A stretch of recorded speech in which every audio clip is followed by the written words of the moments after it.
Textual Builder Supply is pleased to present you with this recording of the technical question that is listed in the title of this video. This call may be monitored and recorded for quality assurance. Okay, sir, so what 100-year-old application are you working on? So he's got just enough for a brick mold to the bricks. You can't do like these big pintle strap hinges.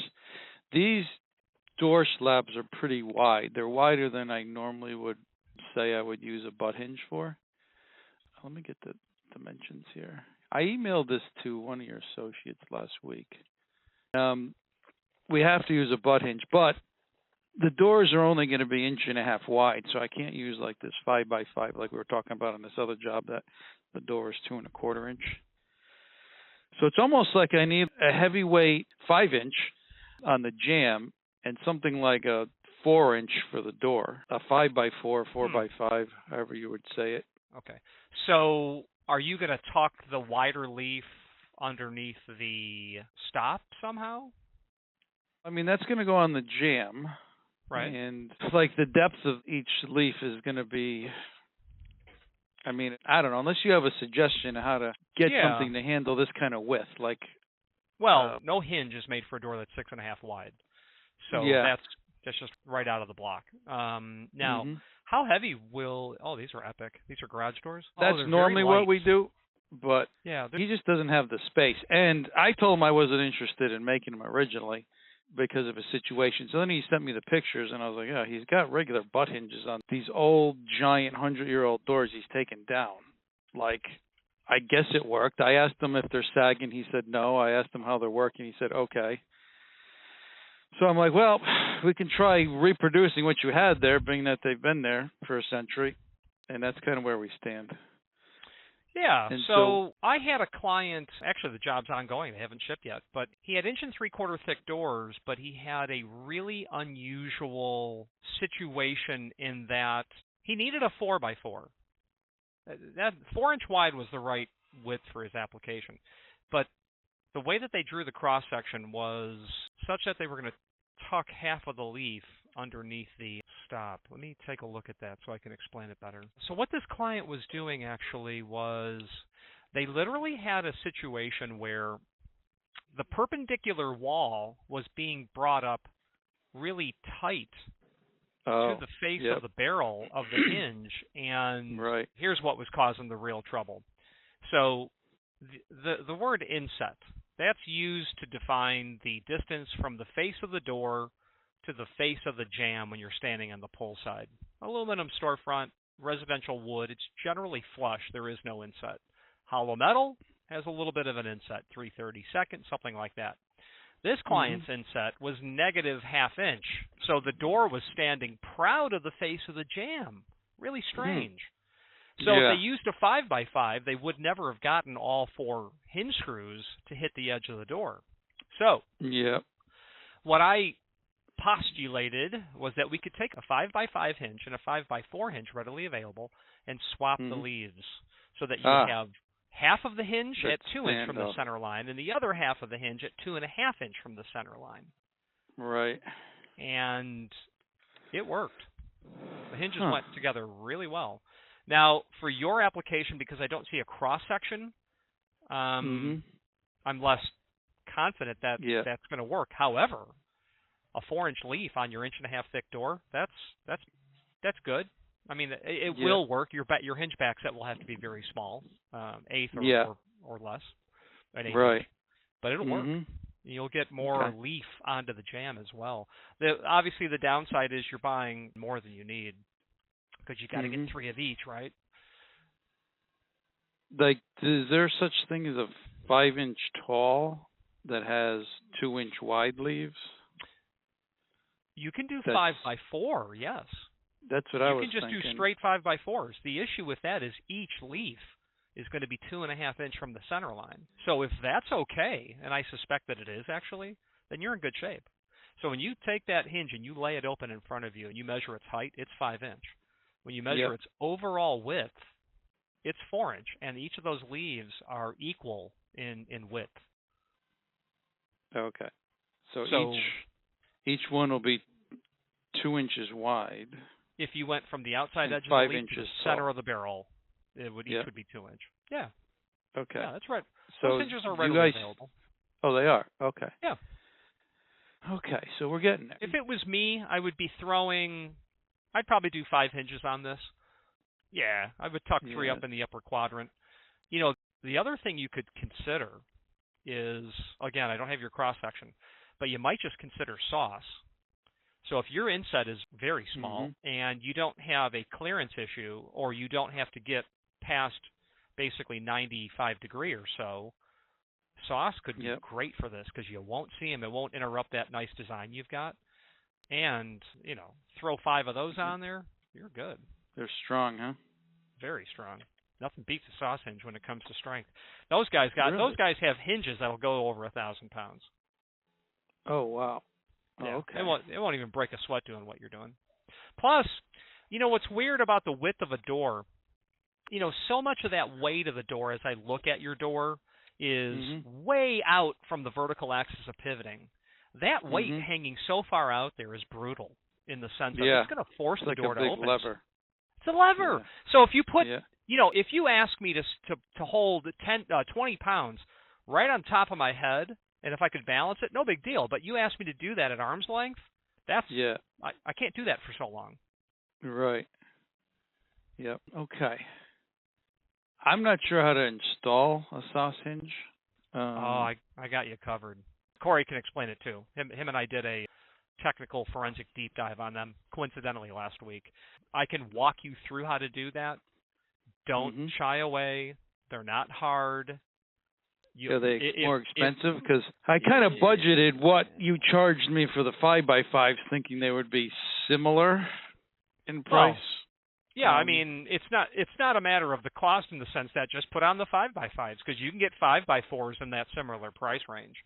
But a sauce 216 in satin chrome. Let's look. Yeah, black or satin chrome. 216. Yeah, that's good for 1.5 inches. They're in stock. They're $49 each. So the upside of that is, they cost more to your client, but here's an option for something concealed, and it'll cost. It's 30% more. It's 40% more, whatever it is, material cost.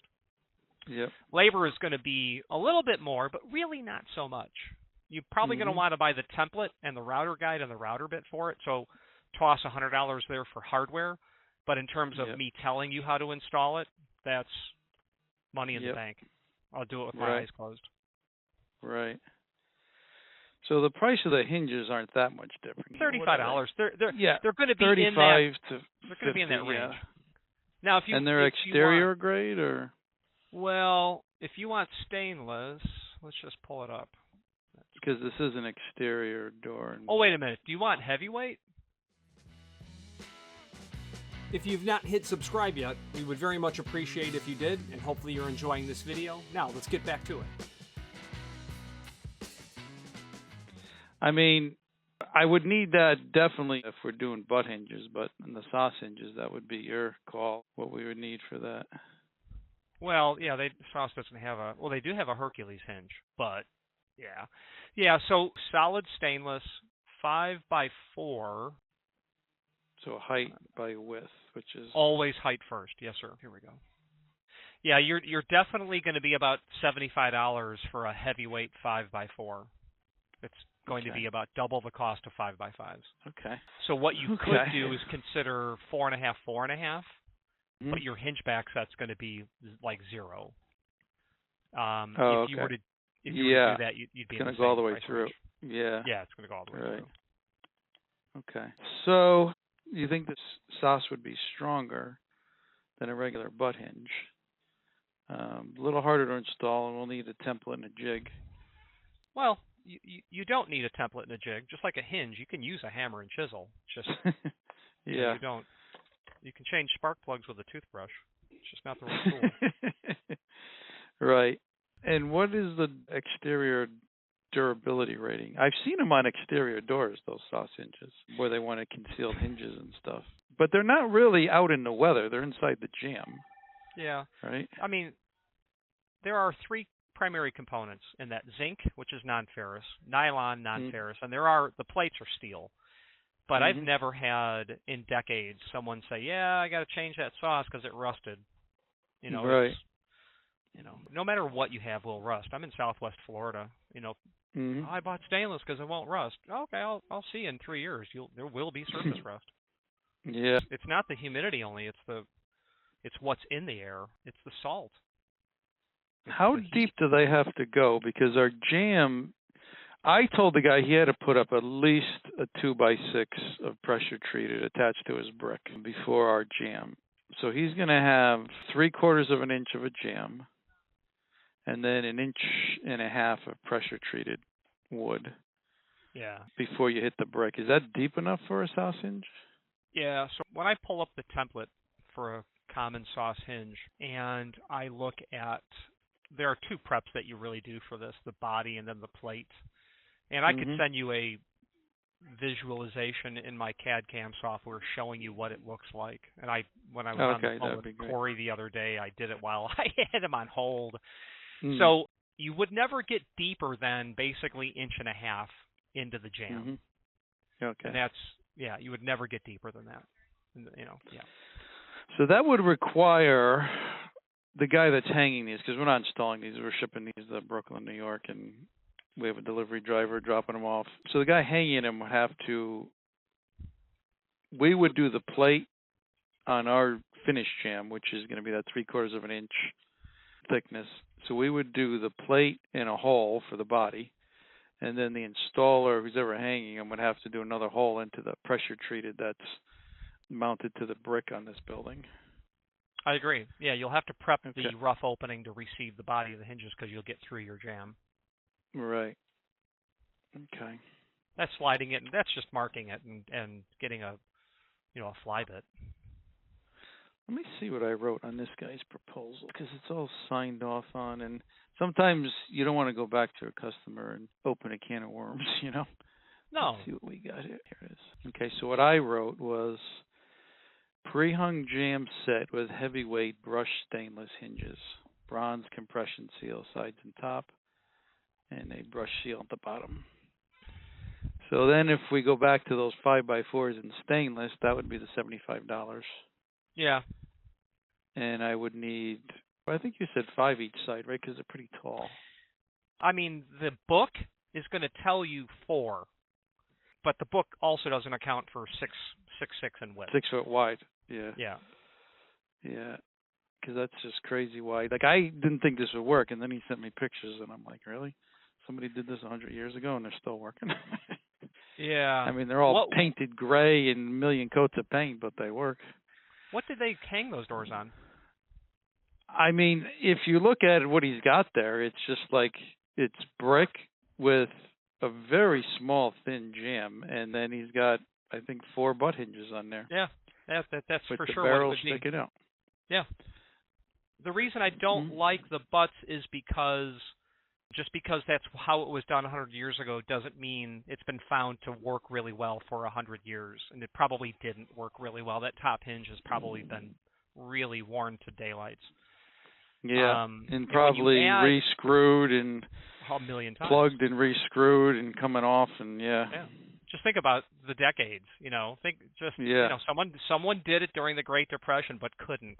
And then Roosevelt's being elected and did it then. And then Truman's giving the thumbs up to drop a bomb, and they did it then. So oh my God, yeah. The reason I mentioned the sauce is because when you toss all those hinges on there, to me it's going to look busy, because I would want to bias them towards the top, because 70% of the weight of the doors is held by that top hinge. That's where sauce comes in. And it's an option. It's, hey, consider this. But I would really want to see a cross-section of what you're doing, because there's an E dimension on the template that cannot be the E dimension on the 216 is a 1/4 inch. So standing on the face of the door and frame on the pull side, where the hinge backside is going to be a 1/4 inch, and if it's more, the door's not going to open very well at all. Right. So seeing what that looks like would be nice to see that.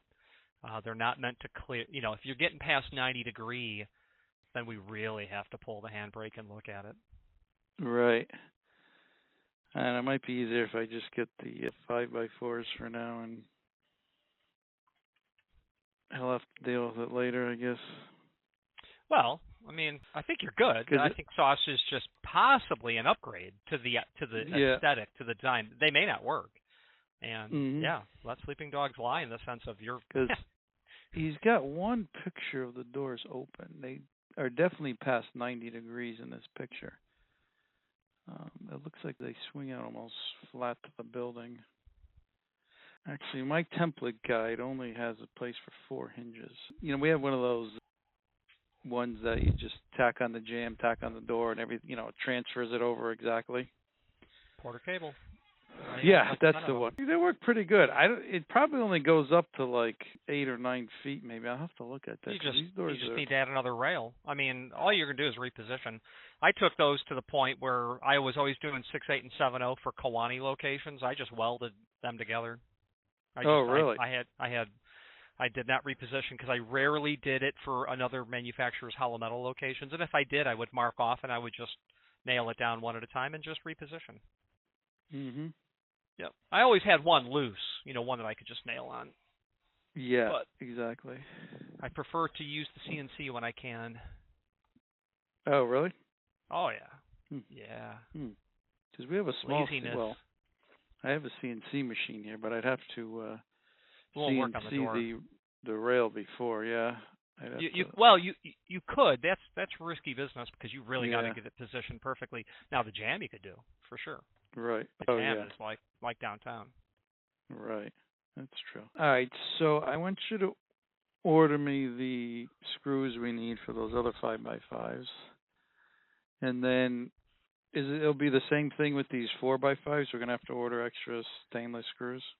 No, you're going to tell them all wood screws. That's when we tell them what we want, that's how they got to supply it. You have no... You're going to throw those machine screws in the garbage. So when I order from your website, I just have to put a note on there saying all wood screws, and then put it in the comment field. Absolutely. Okay. So what is going on is I have emailed the manufacturer for a cost and lead time of the 5x4s, and I've also asked them for the part number and net cost for the wood screw. So we'll get both of those answers. Okay. So you want to email that to me when you get it? Absolutely. Yeah. No, not a problem. Awesome. My name is Richard. I've got it under control moving forward. Awesome. Okay. Well, you've been extremely helpful. I really appreciate it. I'm glad to know someone knows what's going on because we're not really entry door people. We're garage door people. And then, of course, all these people, hey, can you make this for my garage? And you're like, yeah, I can make it. I don't know much about how to hang it, but so it's a good resource to know that you guys have that information to help us. Awesome. So I appreciate it. All right, so I'll look for your email, and then we'll get this stuff ordered out. I'll be in touch. Okay, thanks a lot. Appreciate it, Richard. Bye. Have a good day. Bye.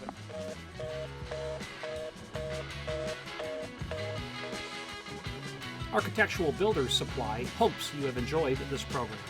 Please click thumbs up, please subscribe, and maybe even send the video to someone that you know. Thank you.